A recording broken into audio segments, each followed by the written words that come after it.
I'm Rachel Monroe, 34 years old, and the day my grandfather's will was read. I sat in a mahogany-paneled room while my parents smiled like they'd won something.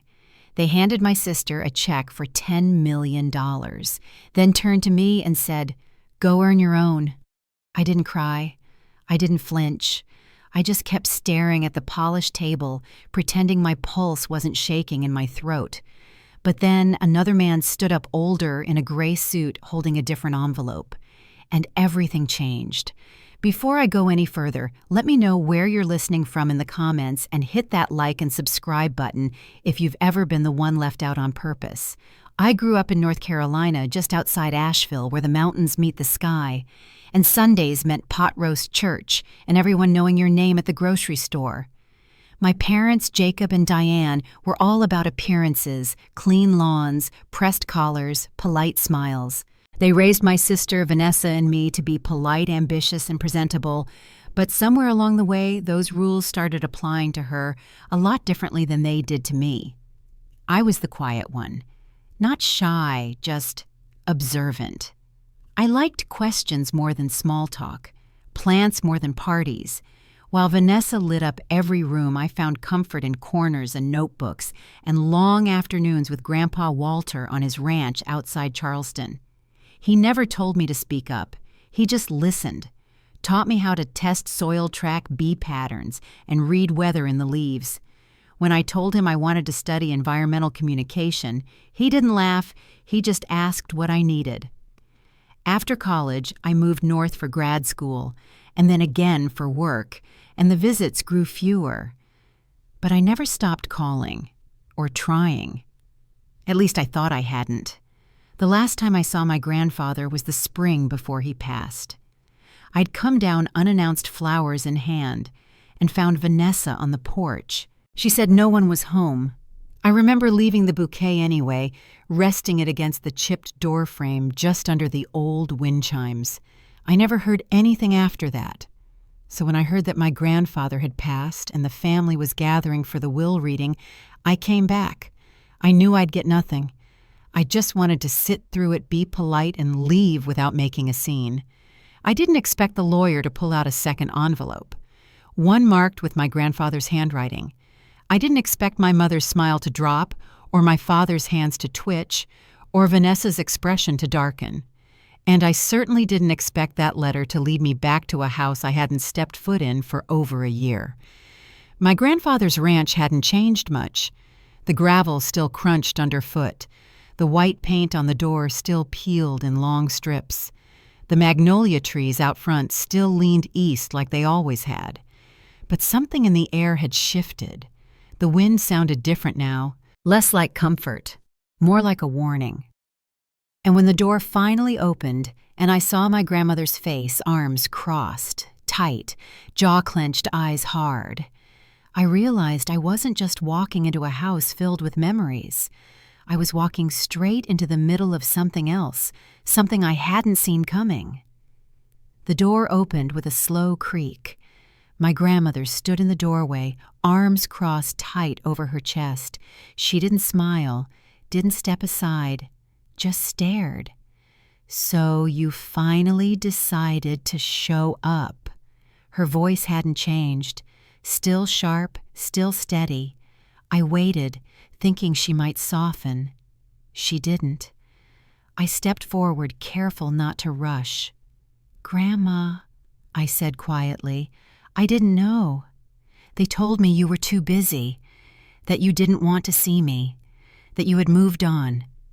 She didn't blink. "Your grandfather called for you, Rachel. Every day, right up until the end."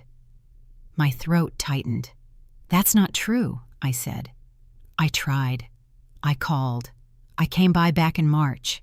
Vanessa was here. She told me no one was home." Her eyes narrowed. "We were here. We never left." I stood there, caught between the porch and the woman who used to braid my hair every summer afternoon. She didn't speak again, just turned and walked inside, slow but firm. I followed. The house felt smaller than I remembered, dimmer. The air hung heavy like it hadn't moved in months. She came back carrying a small, worn leather notepad. "This is the number your grandfather kept calling," she said, handing it to me. I looked down at the blocky handwriting neat with a slight lean to the right. I knew it instantly. I read the digits twice, then a third time. "Grandma, this isn't my number, not even close. I've had the same one since college." Her brow furrowed. She sat down slowly, like something in her legs gave out. "They told us you changed it," she said, "that you didn't want to be found, that you were ashamed of us." I backed up a step, bracing myself against the wall. "They lied to you," I whispered. "They didn't want me to know he was sick. They didn't want me here." She looked at me, eyes searching mine, and something flickered there. Her voice broke a little. "They told me the funeral was at noon." I continued. "I got to the church. It was empty." Her hand tightened around the armrest. "It was at 9, she said softly. "They told everyone you didn't show, that you didn't care." I closed my eyes just for a second. I felt it deep in my chest, a weight I didn't know I was still carrying. "I would never have missed it," I said. "Never." We sat in silence for a long time after that. Just the ticking of the old clock on the mantel and the occasional groan of wood shifting in the floorboards.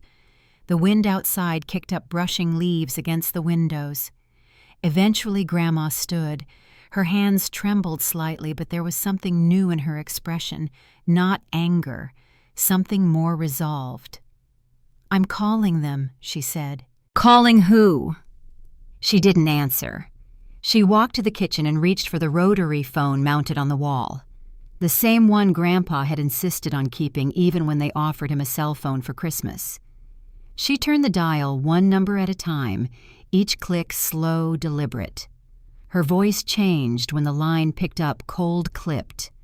"Betty, I need you, Jacob and Vanessa here, now." I could hear the muffled response through the receiver. "No," Grandma said firmly. "It can't wait. Be here in an hour." Then she hung up. "No goodbye." She turned to me. "The lawyer's on his way too." I just stared at her. "Your grandfather," she said, "he left instructions. Some things he wanted shared only with everyone present. So that's exactly what we're going to do."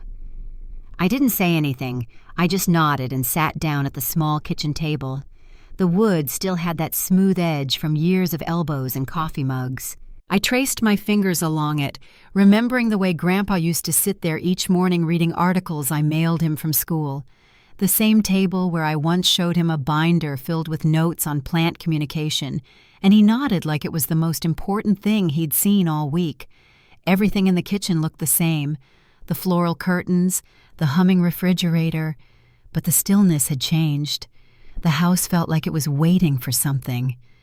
When the doorbell rang, Grandma's hand rested gently on my shoulder. "Stay here," she said. "I'll call you when it's time." I heard the front door open, then voices. "Oh, it still smells the same in here," my mother said, in that too sweet tone she used when company was around. My father's voice followed, calm and clipped. "I thought this was handled." Then Vanessa's sigh. "This couldn't wait until after probate silence." And then Grandma's voice, colder than I had ever heard it. "Please sit. Mr. Harold Keene is on his way. He'll be reading Walter's final instructions." I stayed in the kitchen listening to footsteps and shuffling chairs. They didn't know I was there, not yet.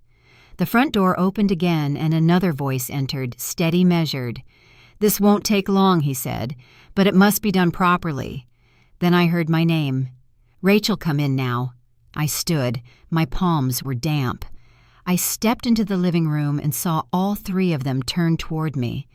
My mother's smile faltered. My father blinked. Vanessa froze. They looked like they'd seen a ghost.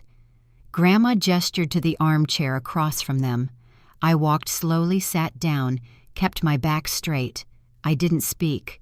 Neither did they. Mr. Keene opened a large envelope from his briefcase. This, he said, is the last will and testament of Walter James Monroe. He began reading. To my wife, Margaret Monroe, I leave the ranch, the house, and sufficient funds for her care. She knows how to find the rest. Grandma didn't react.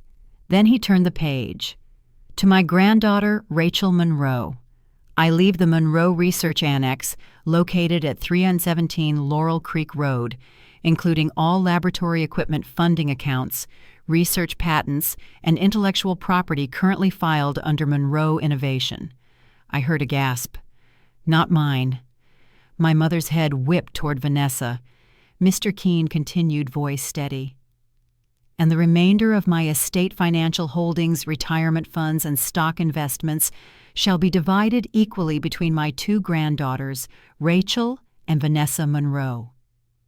Vanessa pushed back from the table. Her chair scraped hard against the floor. What? She snapped.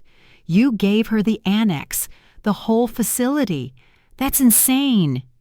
She looked at our parents. Her hands were shaking. You told me? You said it would all be mine. If I just kept visiting, if I played nice, if I smiled. You promised.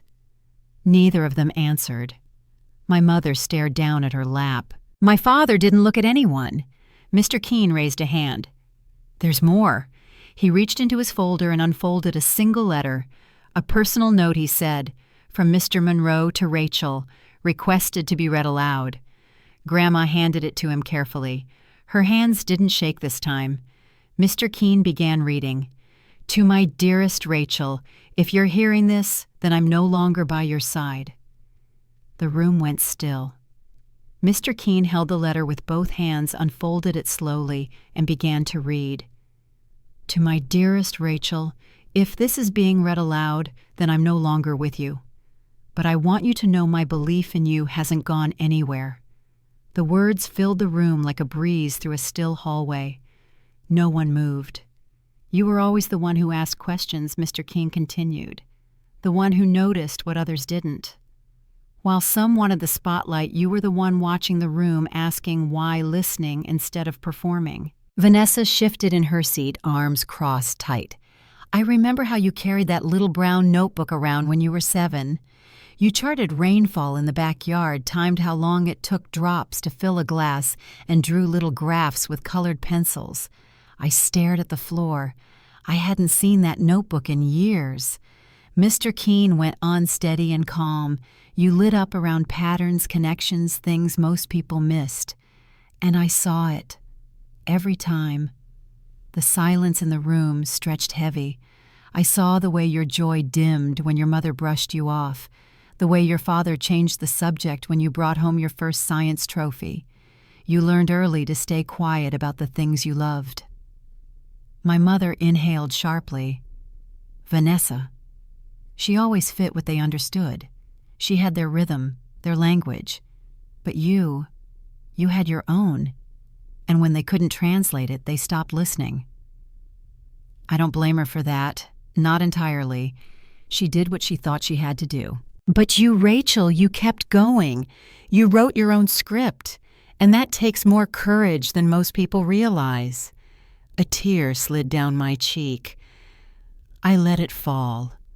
I remember the day you won first place at the district science fair. You didn't tell anyone. You asked me to tuck the trophy away. You said, maybe if I don't show it, they'll stop looking at me like I'm someone else's child. I should have told you then that you were never someone else's anything. Someone exhaled. It might have been my father. You deserved more than a quiet corner and polite nods. You deserved to be celebrated. And while I can't undo what was done, I can give you something that no one else can take from you. Mr. Keene stopped. He folded the letter carefully and laid it on the table. No one spoke. I sat still, hands clasped, letting the silence settle. I remember that science fair, I said finally. Mom didn't come. She was at Vanessa's dance rehearsal. Vanessa looked down. I came home holding that trophy like it was something shameful. And no one said a word. My father cleared his throat. Rachel, this This isn't the time to revisit the past. Yes, it is, I said, because for years the only thing I ever heard from you both was, why can't you be more like your sister? I turned to Vanessa. And from you, it was never enough for me to just be proud of something. You always had to make it a contest. Vanessa scoffed. Oh, come on. You always played the victim. I worked for everything I got. I nodded slowly. You worked by showing up when it counted, when it was convenient, smiling, flattering, staying close because you thought it would pay off. Her mouth tightened. And you, I said, turning to my parents, told Grandma I didn't want to see her. You gave Grandpa a number that wasn't mine. You didn't cut me out. You erased me. My mother stood abruptly. That's enough, Rachel. You're twisting things. This family has been through enough. No. Grandma said, her voice low but clear. What this family's been through is silence, and I helped keep it that way. Everyone turned. I believed you when you said Rachel had turned her back on us, when you told me she didn't want to be found. I believed you. My father shifted in his seat. Rachel still got her education, her fellowships, her lab placements. That wasn't free. No, I said, it wasn't. But you didn't pay for any of it. Grandpa did. He found the scholarships. He booked the flights. He sent the journals. You never even asked where I was going. My voice cracked. You made me feel like a burden. He made me feel like I mattered. Vanessa stood. This is ridiculous. I was told I'd get everything. I stayed. I visited. I was the good daughter. I looked up at her. No, you were the one who knew how to perform. I was just forgotten. But Grandpa didn't forget. And now you can't pretend I don't exist anymore. She threw her hands up. Why should you get anything? Just because you were some little genius with a lab coat. I took a breath. I didn't get anything because I was smart. I got it because I didn't fake it, because I was honest with him. Grandma stood now too. Her voice didn't shake. I wish Walter hadn't left you anything, she said, looking right at Vanessa. You may have shown up, but it was all for show. It was never love. It was business. And I see that now. My mother gasped. Mother out, Grandma said. All of you. Now. They didn't move at first. Then Vanessa grabbed her purse and left without another word. My parents followed my father, muttering something about legal counsel. The door closed softly behind them. The room was quiet, not heavy, not tense, just still. Grandma walked past me and sat down slowly on the couch. Her hands, now steady, rested in her lap. They'll try to come back, I said. Maybe, she replied, but we don't have to open the door. I didn't answer. I just sat beside her, letting it settle. The quiet didn't feel so lonely anymore. That evening I didn't leave the house. I wandered from room to room, touching old furniture, running my hand along the worn banister, watching the light fade across the living room carpet like it had when I was little. The silence didn't feel harsh anymore. It felt clean, like something had been aired out. Later, I sat at the kitchen table while Grandma moved around the stove. She wasn't rushing, but she wasn't slow either, just steady. She pulled out a kettle, filled it from the tap, and set it to boil. You know, she said, not looking at me, Walter started planning that annex 5 years ago. I looked up. Before he ever got sick, she went on, he told me he wanted to build something just for you, a space where no one had to approve who you were. I didn't say anything. I just let her words settle. The next morning, I woke up in my old room. The wallpaper had faded in spots, and the mattress dipped in the middle, but the glow-in-the-dark stars were still on the ceiling. Grandpa and I had stuck them up one night when I was 9. I'd insisted they follow the real constellations. He hadn't questioned it. I lay there for a while before getting up. The house was quiet. I brewed coffee for both of us and brought it to the table. She was already there reading the newspaper with a pair of glasses that slid low on her nose. When she looked up, her expression softened. So, she said, folding the paper, "What now? I think I need to see it," I said. "The annex." She nodded. He'd like that. The drive out to Laurel Creek Road took maybe 20 minutes. I hadn't been out that way in years. It wasn't far, but it felt like stepping into another version of the world. The building sat back from the road, tucked behind a row of tall pine trees. From the outside, it looked like an old converted barn, broad beams, weathered siding, and a tin roof that caught the sun just right. But when I pulled open the double doors, everything changed. Light flooded the space from tall glass panels on the east wall. The floor gleamed. Lab tables were set up in long, even rows. Microscopes, data tablets, even a brand new centrifuge still wrapped in protective plastic. Shelves lined one wall, each box labeled with my name. In the middle of the room, on a smooth wooden workbench, sat a notebook. Brown leather cover, frayed spine. I walked toward it slowly. It was mine. The same one I thought I lost during college. The one with torn pages, messy diagrams, and little hand-drawn charts of honeybee communication patterns. I picked it up and ran my hand over the cover. Grandpa hadn't just saved it. He'd placed it there on purpose. I stayed in the annex for a while that day, opening cabinets, checking equipment, walking through the rooms one at a time. The greenhouse wing smelled faintly of soil and glass cleaner. There were whiteboards, already installed boxes of supplies, stacked neatly in the corner. He hadn't just left me space, he left me a foundation. Within a few weeks, I was living out there full-time. I brought in 2 grad students I'd met during my doctoral program, Tara and Micah, both smart, curious, and the kind of people who didn't talk just to fill the silence. We started with small grants irrigation studies, drought-adaptive crop testing, sustainable fertilizer trials with the local co-op. We burned through equipment, lost data to a bad sensor run, rewrote our protocols 3 times, and still showed up every day. There was no one to impress, no one to outperform. It was just the work, honest, messy, evolving.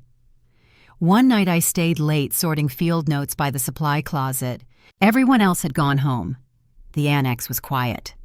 I pulled Grandpa's letter out of my bag and opened it to the line I'd read the most. "You wrote your own script." It wasn't praise.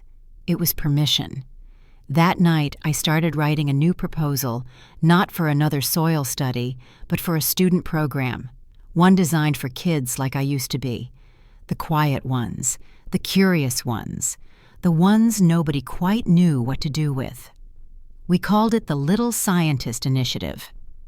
Our first year, we worked with 12 students from 3 rural counties, schools that still used worn-out textbooks and didn't have a single microscope in the science wing. Each child got a leather-bound notebook just like mine with Grandpa's words printed inside the front cover. Write the things they don't understand. One day, the world will. There was one girl, Amber, 13, hair always in her face, always 2 steps behind the group, but never for lack of trying. She brought me a stack of pages one afternoon, full of bee observations she'd written on her own time. Her grammar was scattered, her calculations were rough, but her thinking was clear. "You read it?" She asked me barely above a whisper. I nodded. Of course I did. She just stood there, notebook pressed to her chest, like it was something alive. That was the moment I knew we were doing more than science. We were building something else, something worth keeping. The day the rejection email came in the annex was quiet. Tara had gone home early. Micah was off-site collecting field data. I was alone in the main lab, sitting on the floor with my back against the storage closet door, surrounded by printouts, uncapped markers, and a half-empty cup of cold coffee. We'd spent months preparing that grant proposal and expansion plan for soil resiliency testing across 2 neighboring states. I had let myself believe we had a chance, but the email was clear.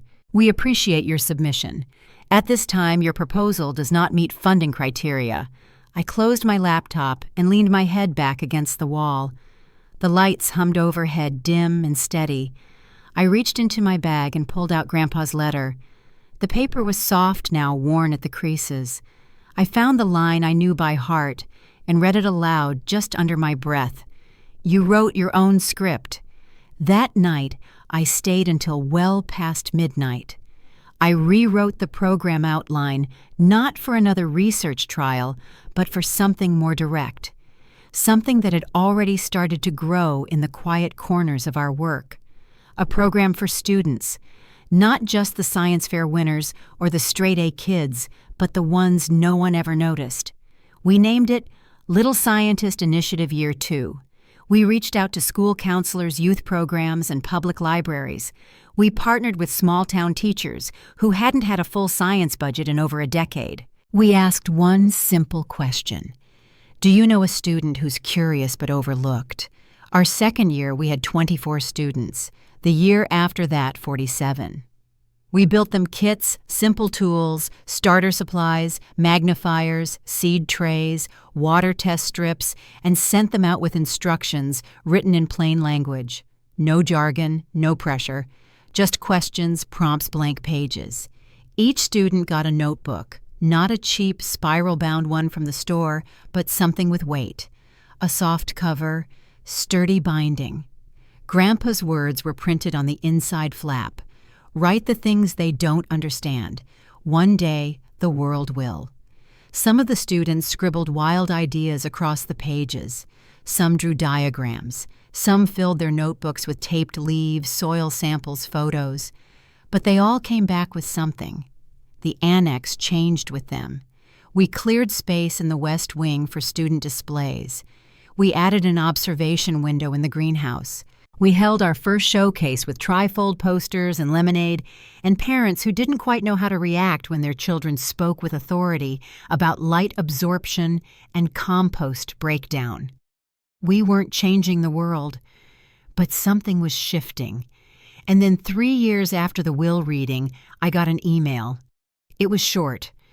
Request for visit, Vanessa Monroe, via counsel. I stared at the subject line for a long time before opening it. The message wasn't formal. No legal threats, no demands, just a request to see the annex. The morning she arrived, I waited in the front lobby, standing beneath Grandpa's framed portrait. She walked in slowly, her coat buttoned high, her hair tied back, no makeup, no heels. When she looked up and saw the photo, she stopped.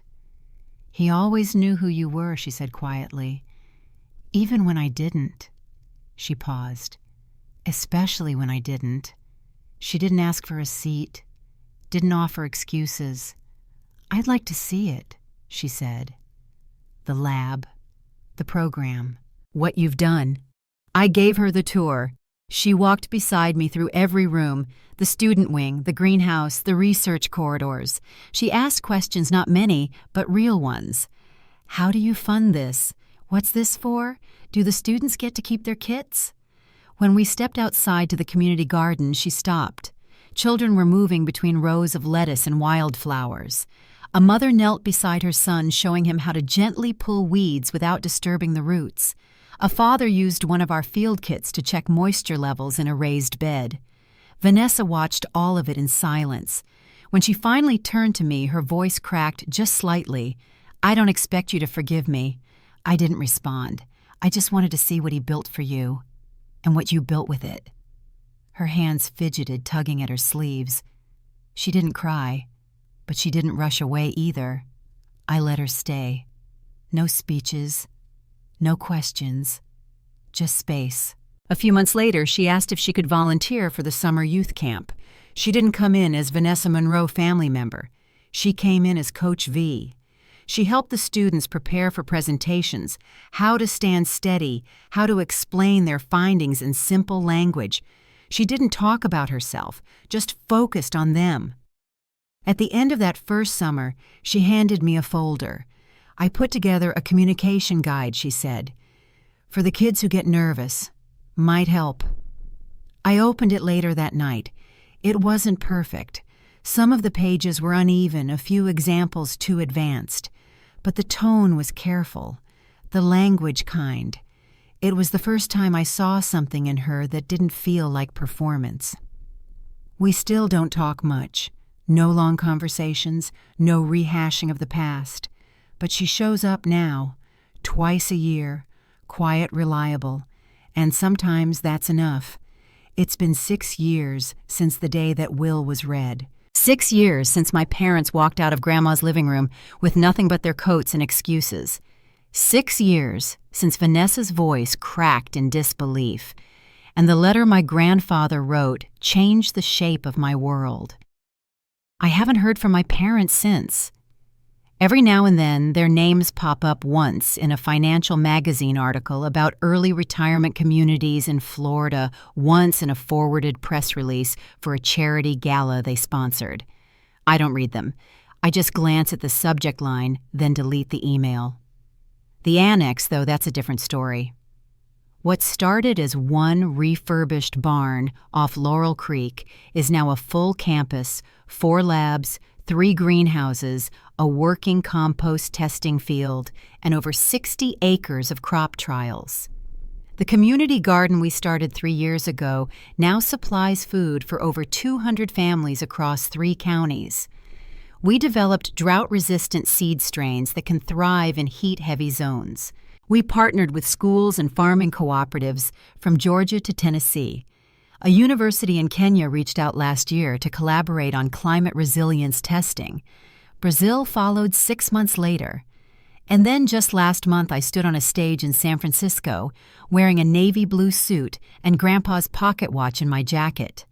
I accepted a national grant for agricultural innovation. The lights were warm, not harsh. I didn't flinch. I didn't look down. And when I stepped off that stage, I felt something settle in me. Not pride, not relief, just quiet.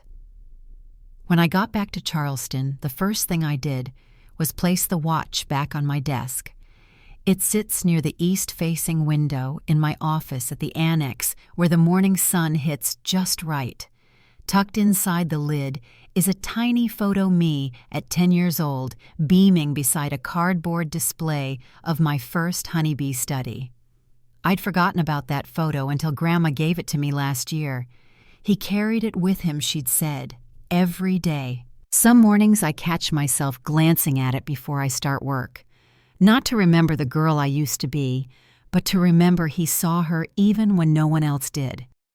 I don't talk to him out loud, but sometimes when a student wins a scholarship, or we get news that one of our seed prototypes held up through a hard drought, I'll pause in that quiet office and let the silence carry the moment, the way he used to. He never let me disappear. Not really, and now I understand why. Legacy isn't about plaques or ceremonies. It's about anchors. The kind you don't always see words tucked inside letters, old watches passed from one hand to another, constellations arranged on a bedroom ceiling. Grandma still lives with me. We built a small apartment that connects to the house in town. She's slower now and sometimes repeats herself, but her mind is still sharp when it matters. Every morning we sit together in the sunroom with matching mugs of coffee, just like we used to do when I was a kid visiting the ranch. She tells me stories about Grandpa, ones I never heard before, like how he once planted a tree just so he could propose beside it, how he believed that soil, if treated kindly, could hold memory, how he never doubted not once that I would come back. And maybe he was right. Maybe I needed the distance to understand what coming back could mean.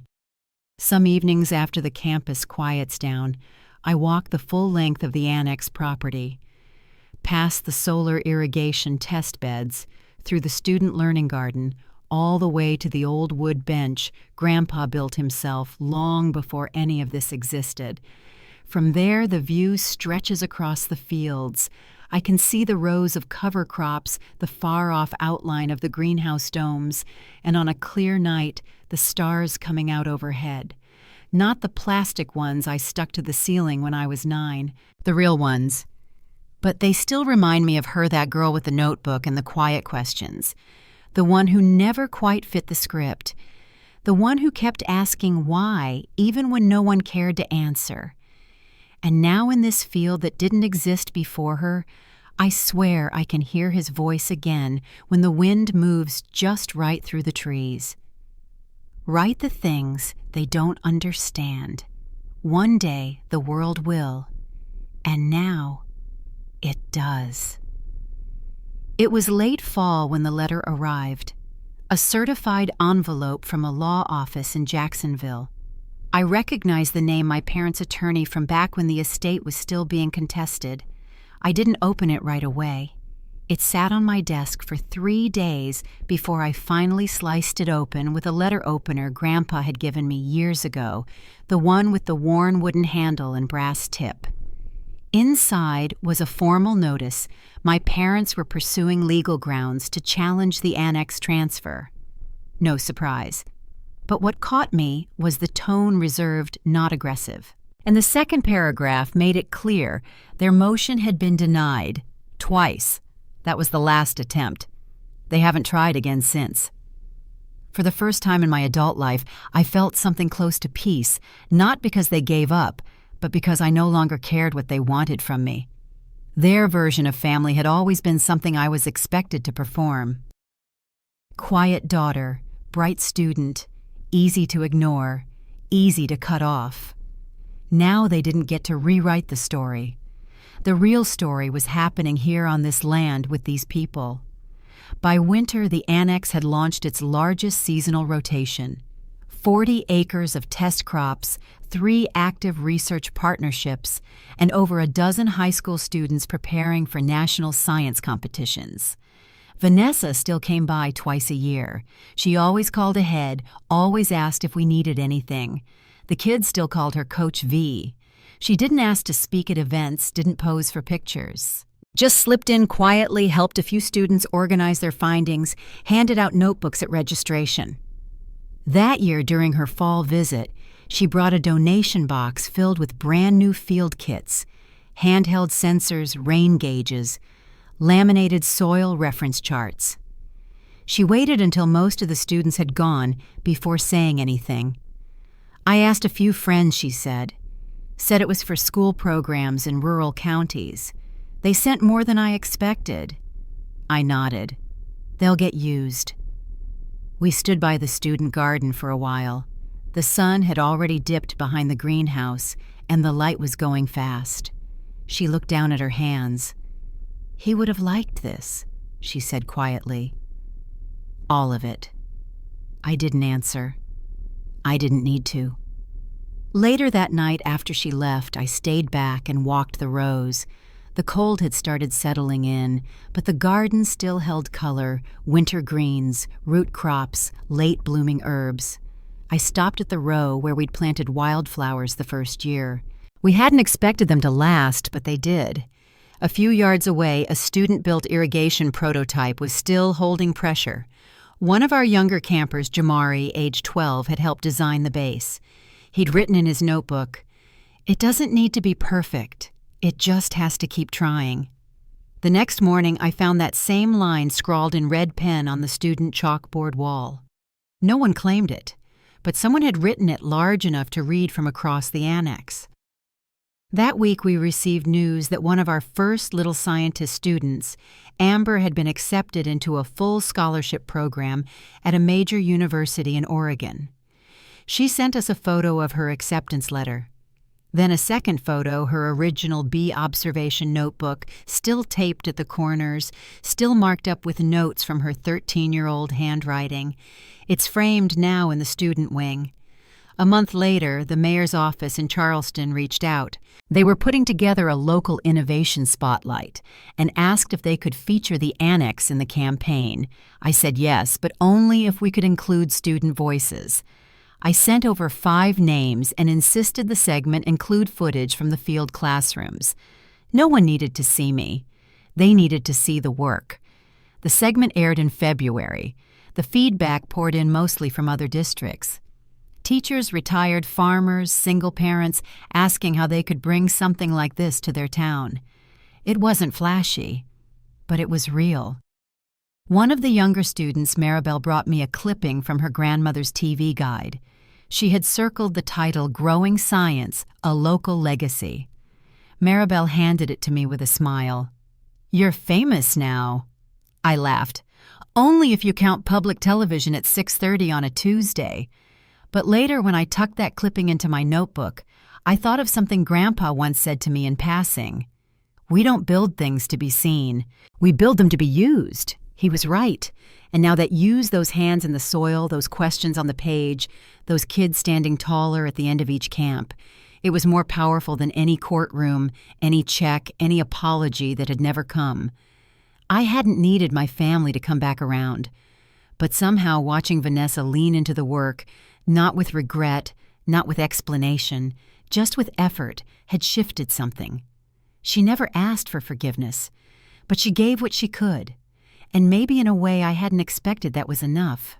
Spring came in slow this year, the kind of slow that lets you notice everything, the way the magnolia blooms held on a little longer, how the soil stayed soft from the early rains. One morning I brought 2 mugs of coffee out to the sunroom where Grandma was already sitting. She wore her thick sweater, even though the sun was warming up the windows, and had one of her crossword books open on her lap. She looked up and smiled. "You're up early." I sat beside her and passed her the mug. "I've been thinking about him," I said. She didn't ask who. She didn't need to. "He would have liked the irrigation model Jamari built," I added.